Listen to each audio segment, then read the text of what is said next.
हे दोस्तों, कैसे हैं आप सब लोग। आज है 7 अक्टूबर, टाइम हो रहा है 4:35। आपके सामने बीटीसी का चार्ट ओपन है। यह चार्ट आप 5 मिनट के टाइम फ्रेम पर देख रहे हैं और इस 5 मिनट के टाइम फ्रेम पर दोस्तों आपको यहाँ पर एक रेंज दिखाई दे रही होगी जिसका रेजिस्टेंस है 1,24,385 पर। और वहीं अगर मैं आपसे सपोर्ट की बात करूँ तो सपोर्ट है 1,24,032 पर। आप यहाँ पर सपोर्ट देख रहे हैं और मैं आपको थोड़ा सा जूम इन करके दिखाता हूँ एंड देन आपको चीज़ें और ज़्यादा समझ में आएंगी और पता चलेंगी। तो दोस्तों देखो, आपको यहाँ पर जितनी भी आपको कैंडल्स देखने को मिल रही है इनमें से ज़्यादातर कैंडल्स कैसी हैं, उन कैंडल्स का बॉडी शेप बहुत छोटा है और इसकी जो स्पाइक्स देखोगे आप तो स्पाइक्स काफ़ी ज़्यादा लंबी है।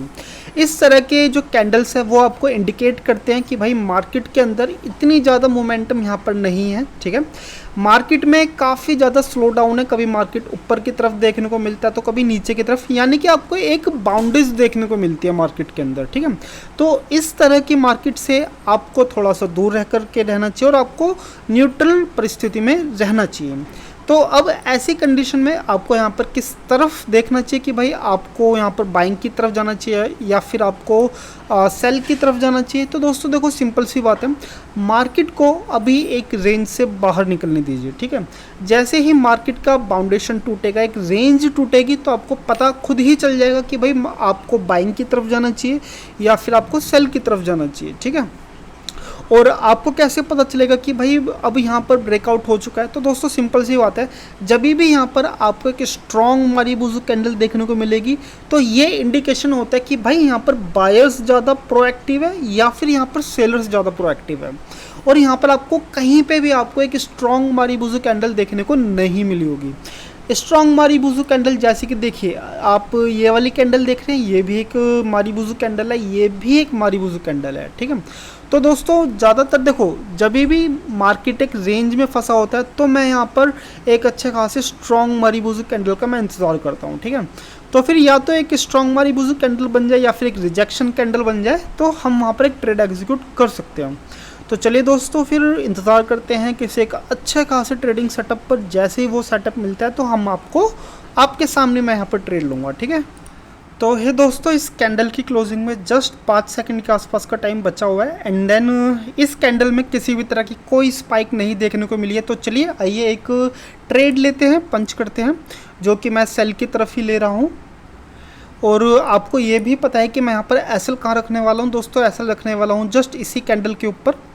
मैं आपको बता देता हूँ कि मैंने यहाँ पर ट्रेड एग्जीक्यूट करा क्यों है, उसके पीछे का कारण क्या है। तो दोस्तों इसके पीछे का सिर्फ एक सिंगल रीज़न है, वो रीज़न है ये मारीबुजू कैंडल। ठीक है, जैसे कि मैं आपसे कह रहा था कि जैसे कि मैं आपको बता रहा था कि आप इसके पीछे की जितनी भी आप यहाँ पे कैंडल्स देखोगे तो इन कैंडल्स से पता चलता है कि भाई यहाँ पर कोई मूवमेंट है नहीं। ठीक है, और मोमेंटम का पता कब चलता है, जब आपको एक स्ट्रॉन्ग मारीबुजू कैंडल देखने को मिलती है। ठीक है, जैसे ही मुझे ये स्ट्रॉन्ग मारीबुजू कैंडल देखने को मिली मैंने वैसे ही यहाँ पर एक ट्रेड एग्जीक्यूट करा है। ठीक है, और ठीक है, यहाँ से ये ऊपर की तरफ जाएगा, ये बहुत ज़्यादा नॉर्मल है। ठीक है, क्योंकि जब भी कोई कैंडल शुरू होती है वो एकदम से सीधा नीचे ही नहीं जाती बल्कि छोटा सा एक ऊपर की तरफ भी एक स्पाइक देखने को मिलता है।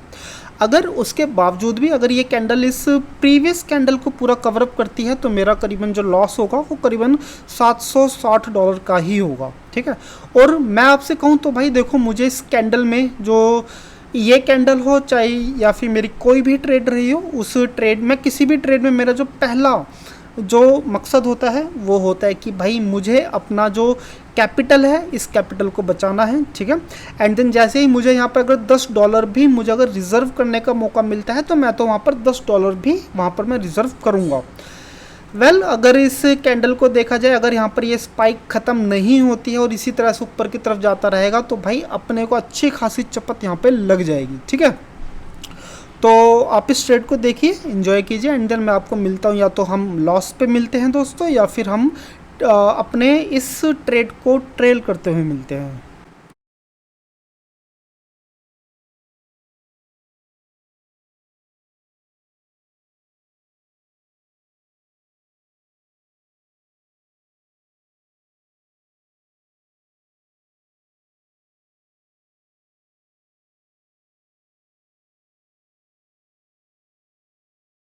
तो हे दोस्तों, यहाँ पर एसएल जस्ट हिट हो चुका है, करीबन $760 का यहाँ पर लॉस हुआ है। कोई बात नहीं, मुझे उम्मीद नहीं थी कि भाई इतने अच्छे खासी रेड कैंडल के बाद यहाँ पर एक फिर से बाइंग की तरफ से कैंडल देखने को मिलेगी। प्रोबेबिलिटी है कि भाई यहाँ पर ये जो छोटा सा जो एक माइनर सपोर्ट आप यहाँ पर देख रहे हो, ठीक है, इस सपोर्ट की वजह से यहाँ पर ये एक बाइंग आई हो, ठीक है। तो फिर आपको यहाँ पर वीडियो कैसी लग रही है आप मुझे कमेंट करके बताइए। एंड देन अगर आपने यहाँ तक वीडियो देखी है तो आपके लिए बहुत बहुत साधुवाद।